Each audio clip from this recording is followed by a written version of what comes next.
और बढ़ेंगे अगली खबर की ओर, जहां अंबिकापुर में बीजेपी की अंदरूनी गुटबाजी अब खुलकर सामने आने लगी है। मंत्री राजेश अग्रवाल के स्वागत की तैयारियां न के बराबर हैं, जबकि महामंत्री अखिलेश सोनी के लिए भव्य स्वागत हुआ है।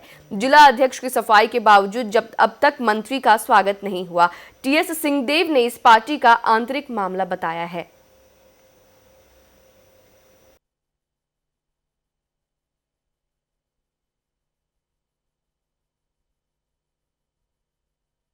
ऐसा नहीं है, अभी उनका पदभार ग्रहण होगा। पदभार ग्रहण करने के बाद विधिवत वो आएंगे। हम सब लोग उनका जोशो खरोश के साथ स्वागत करेंगे। छत्तीसगढ़ सरकार के मंत्री हैं, भारतीय जनता पार्टी के आदेश से मंत्री बने हैं और भारतीय जनता पार्टी का हर एक कार्यकर्ता अपने लिए इतना ही महत्वपूर्ण है, कोई भी हो। और जिस तरीके के उनके स्वागत की तैयारी होगी, आप देखेंगे कि आपको भी आनंद आएगा, उत्सव का वातावरण रहेगा। मैं देखिए उनकी बात से मैं कुछ कह नहीं सकता, कहना भी नहीं चाहूंगा। मेरे को जो जानकारी है कि शपथ ग्रहण के तुरंत बाद मुख्यमंत्री जी ने उनको भेजा कि आप तुरंत सूरजपुर जाइए, कोई कार्यक्रम था तो उसमें भाग लेने के लिए, तो उनका कोई कार्यक्रम बने ही नहीं, ऐसी मेरे को जानकारी है। बाकी उनका अंदर का जो मामला है वो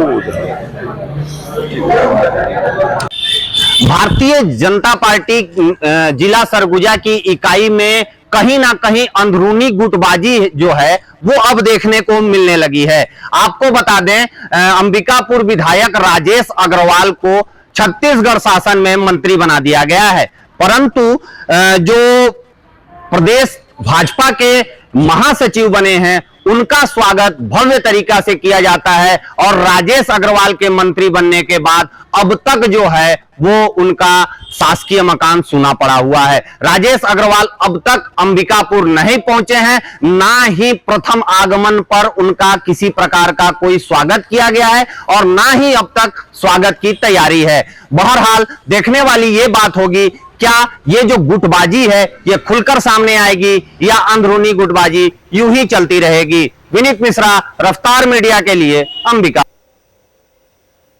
और बढ़ेंगे अगली खबर की ओर, जहां छत्तीसगढ़ की ऐतिहासिक और धार्मिक धरोहर रामगढ़ पहाड़ी, जहां मौजूद है सीता बेंगरा और जोगीमारा जैसी प्राचीन गुफाएं, इन पर अब कहीं ना कहीं खतरा मंडरा रहा है।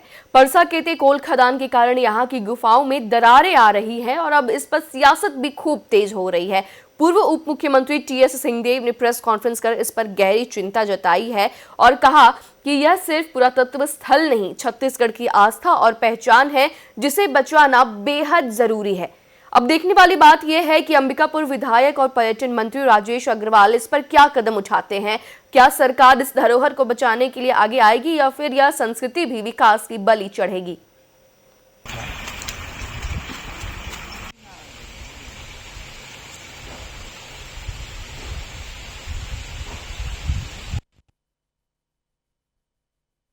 फिर जाति आ जाता है, उसको पूजा करवाते हैं। खदान खुल रहा है वहाँ। खदान तो पहले से खुला रही है परसा में, परसा से आगे तो नहीं, वो पहाड़ में नहीं खसकत रही, फिर खदान खुला। उसके बाद एक फोट होता है वहाँ, तो झलक में क्या होता है कि एक पत्थर घिसकत है, एक पत्थर नीचे चल गया है। तो मंदिर भी विस्थापित करे की बात कर रहे थे कि मंदिर नीचे आके स्थापना कर जाए, वो तो गलत बात है सर, नहीं होना चाहिए मंदिर। हम का वास्तविकता के आंशिक रूप को प्रदर्शित किया गया।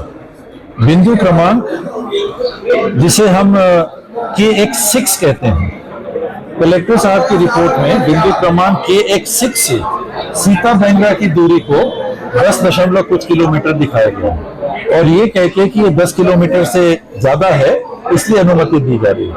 जो निकटतम बिंदु है उस खदान का ये है KX3। KX3 जो पुरानी खदान है और नई खदान है, इसका कोना है, एक स्थान है। यहाँ से अगर हम पहाड़ी की दूरी को देखते हैं तो ये 8.1 है। अगर राम सीता जी लक्ष्मण जी के मंदिर को हम देखते हैं तो 9.13 है, यानी 10 किलोमीटर के अंदर, तो वो अनुमति फिर नहीं मिलती।